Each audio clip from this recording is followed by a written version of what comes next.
So, in another episode of Outdated Mentality and Thinking, as you probably have heard by now, Elon Musk sent out an email to his staff or salaried staff that all employees must return to an office or else. And not just any office, they have to return to an office that their team is at. They have to return to like a very specific office that they're supposed to be assigned to. And it's basically having a wide like it's and this applies to all Tesla employees.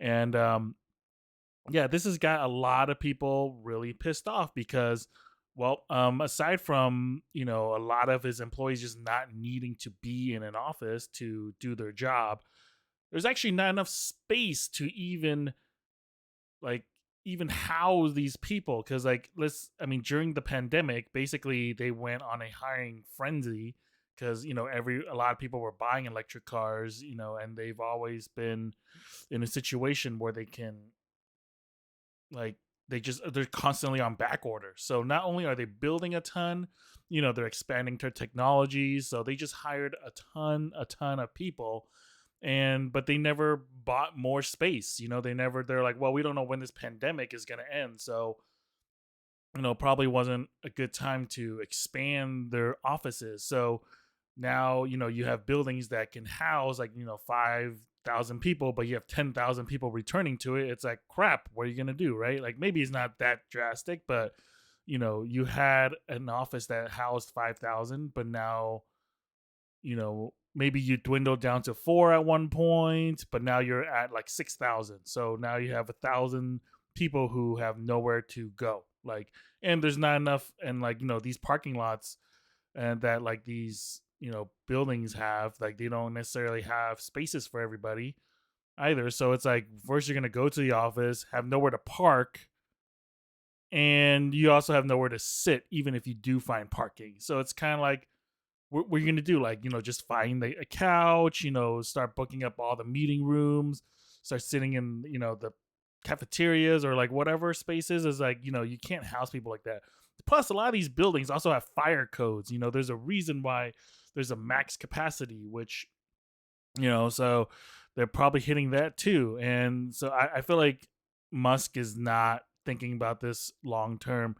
A few TikTokers have pointed out that this might be just a way for them to lay off people, or to get rid of people without actually having to lay them off, right? Like, he wants to reduce staff, and by giving this wide declaration, and he also says within the email that if you do not show up to the office, they'll consider it as a resignation.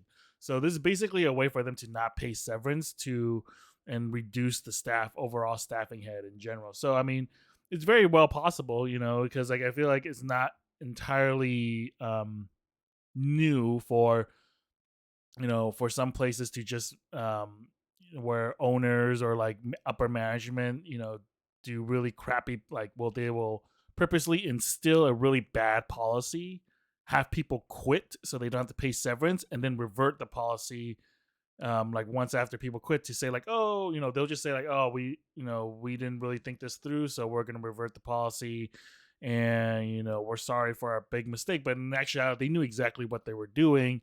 They just did it so that they didn't have to pay severance or approve of unemployment or anything like that. That way it's all on the workers, voluntary removal of themselves. So that's not surprising. But what's more interesting is in his email is this one of the first lines, anyone who wishes to do remote work must be in the office for a minimum, and I mean minimum, of 40 hours per week or depart Tesla. I don't know how much he thinks his people work, but if you're in the office already 40 hours a week, that is a normal work week. All right. There is no remote work at that point if you need to be in the office for a minimum of 40 hours. I mean, at that point, what, you're just going to go home and work more? Maybe a lot of his workers, a lot of his employees already do that, or they have to do that. They work, definitely more than 40 hours a week.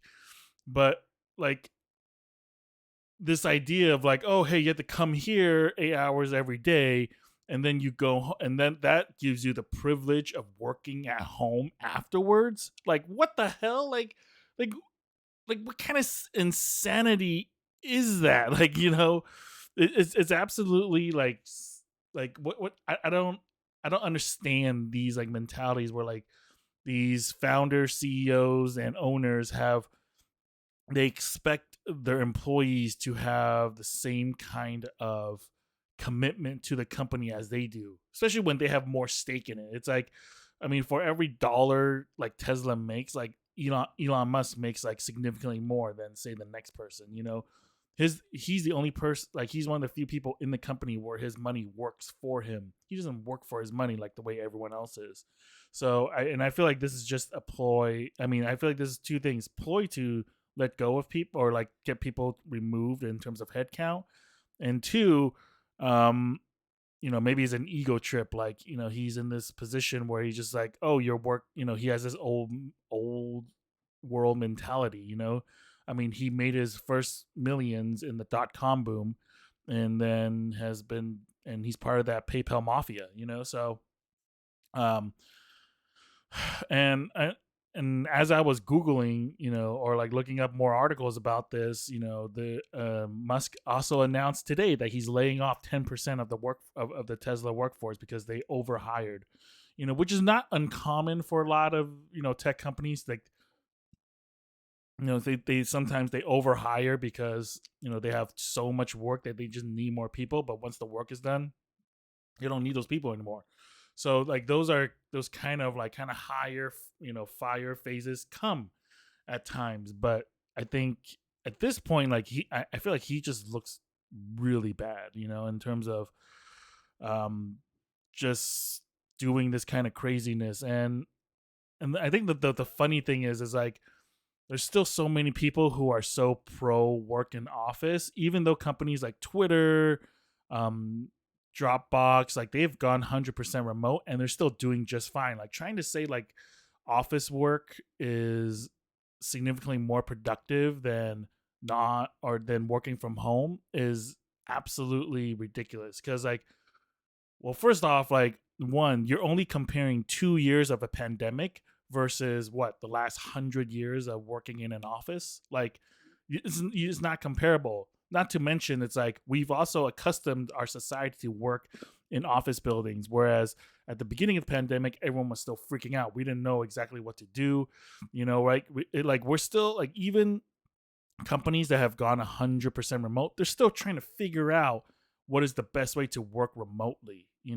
Yes, working in an office, there's some benefits like creating a team culture and getting to know your coworkers a lot better. Because like I just started like a new job. I started two new jobs in the pandemic, and it is a little hard to get to know your coworkers. And I'm not gonna lie, like it's not the same as working in an office that I was doing for 10 years before that. So, but at the same time, it's like I get so much more of my work done. It's like my commute, instead of commuting an hour every day back, like 1 hour to the office, 1 hour back from the office, I walk 50 steps, and it's like a 30-second walk to my in-home office. It's a lot easier. um and I can get so much more done throughout my day. And luckily, I've been having some great bosses who like let me just do whatever I want as long as I get my crap done, right? So that's neither here nor there, and I digress from that. But anyways, back to Musk. Yeah, and he's getting a lot of criticism from other big tech CEOs who don't feel the same way as he does. But then there's a lot of other techs, or a lot of other big tech companies who are kind of in the same boat as he is. Like companies like Google, Apple, they're trying to get more and more people going back to their office. However, um, more recently, a one of Apple's like lead designers on their biggest projects, or one of their like best designers that has worked for the company for a long time, basically is like, screw this, I'm not going back to the office. So he quit, and they lost like some of their best talent because of that. And I think he is going to be basically kind of like the first domino in a lot of these tech companies who refuse to you know allow workers to work from home to do what they want. Like, this is going to be the first of many that can going to go to another company where they can do that, and they just have a better work life balance. And because, like, to me, the way I see it, it's like, okay, you're going to have people on both sides, right? You're going to have people who want to be in an office, who maybe need an office because, like, maybe they have, 4 kids at home that are just screaming all the time. And especially right now with this being summer, kids are on summer break. They can't have a peace and quiet, right? Or maybe they don't have a home office like the way I have a home office. So maybe they need a place where they can go and, like, this, kind of remove themselves. And there's going to be other people who don't need that at all. So I feel like this is an opportunity for tech companies to do both, right? Like, they have a way where, where, like, teams can literally double their size or something if by having both, options where you have part of your team who wants to, yeah, like, they're going to stay 100% or 99% remote. And then you have another part of the team that's like, I need an office. I would like to come to an office. And then so you have half and half, right? Or like whatever, what the split is. And when you have this kind of like hybrid model, not hybrid as in 3 days in the office, 2 days outside or something. I mean, hybrid as in your team is part in office, part out of office. That way you can have a much bigger team. Like, you can have, and you can, essentially increase your workforce by a significant amount. And a portion of these people, you don't even have to pay for the in-house, like, um, amenities like you would normally, like, right? Like, for example, let's just say you had an office building that can house 10,000 people. Now, if all 10,000 people are actually going in and out of the office every single day, you have to pay for things like utilities, if you're going to feed them food and everything like that, you have to pay for all of that, right? And on top of, like, and that's, obviously on top of the salaries and all the other things that you would normally have to pay for. Now, if you were to double your workforce, well, you would have to get another building that can house all this people. Plus, you still have to pay for, again, the utilities, the food, and everything, right? Like, you have to continue to, um, shell out money for all that overhead. But if you can hire the same amount of people, but not have to pay for all that and still keep your existing workforce, because you're obviously gonna have to pay for that anyways, then why wouldn't you, right? Like, you just basically, you can hire someone for the same price as you would for that in-person office or in-office worker, but you don't have to pay for all that overhead for them, right? Obviously, it's going to be a little different for every tech company. I think companies like Google, Meta, um, and Apple, it's like, well, they spend all this money on all these buildings. They have leases, so they're like, well, we're paying for the lease, so we we need people to be, like, they want people to be using the office. But it's like, at the same time, you're gonna pay for that lease anyways, whether or not people are in there or not. So why does that matter at the end of the day? So I don't know. I mean, there's a lot. I mean, it's a lot more complicated, I feel like, than it is just like work from home versus not working from home. Like, there's like a little bit more to it.